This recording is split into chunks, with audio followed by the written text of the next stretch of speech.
Hey, it's Clay Trader, and this will be a video chart on ticker symbol AMD. We will take a look at the 30-minute time frame.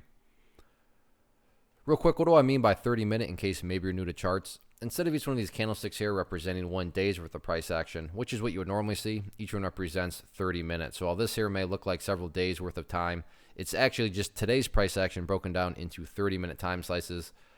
I like to do this time frame. I think does a good job of telling the quote-unquote story of the price, and then makes mapping out where levels of support and resistance easier to see. I have done this one before in the past, so that's where these red and green line annotations are coming from. So what do I think about the chart? Well, I don't know. It depends. What do I mean by that? Well, if you are a day trader and you bought right there and you were hoping to sell within 15.5 seconds, then yeah, for you the chart's looking pretty rough. If you care about the big picture of things, the overall perspective, then the chart's still perfectly fine. Sure, today, did have a pullback. There's no doubt about that. But again, that goes back to perspective. So if you're a day trader, depending on what, and where you bought and what your strategy was going in, maybe I'm going to sound crazy with this analysis, but I'm doing the analysis from the big picture perspective. And the key thing here that I want to illustrate is, let me just kind of scrunch up the chart, is that the overall trend is still very, very in the bull's favor. And, well, how do you define the trend? Let's just look at it in a very black and white way. Even if you have just a surface deep understanding of charts, I'm sure you've heard of the 200 period simple moving average.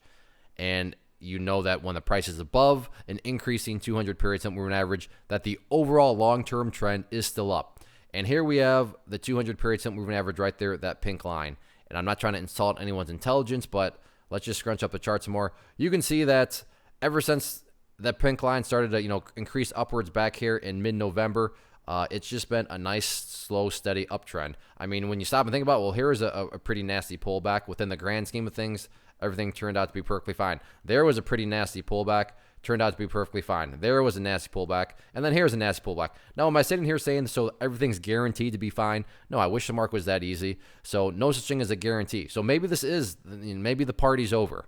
But as it stands right now, from the big picture perspective, I mean, there's just not enough to sit here and say, oh, everything's totally ruined, the uptrend's ruined, blah, blah, blah. Now, if the price crashes below that pink line and then starts to separate to the downside, at that point, all right, yeah, looks like a reversal is underway.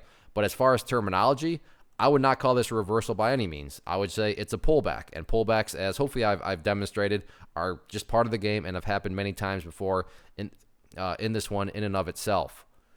So, bottom line, as long as the price is above that pink line for the people that care about the big picture of things, bulls are in full control. One of the most popular questions I get is, hey, Clay, how do you find the stocks that you trade? So what I've done is put together this free resource guide where I talk about the tools that I use to locate stocks that I find interesting and think may have potential. So if that sounds like something that could add value to you as a trader, then by all means, click right there to get access to the guide. The guide itself is very short and to the point, and like I say, it is free. Thanks for watching. Have a good one.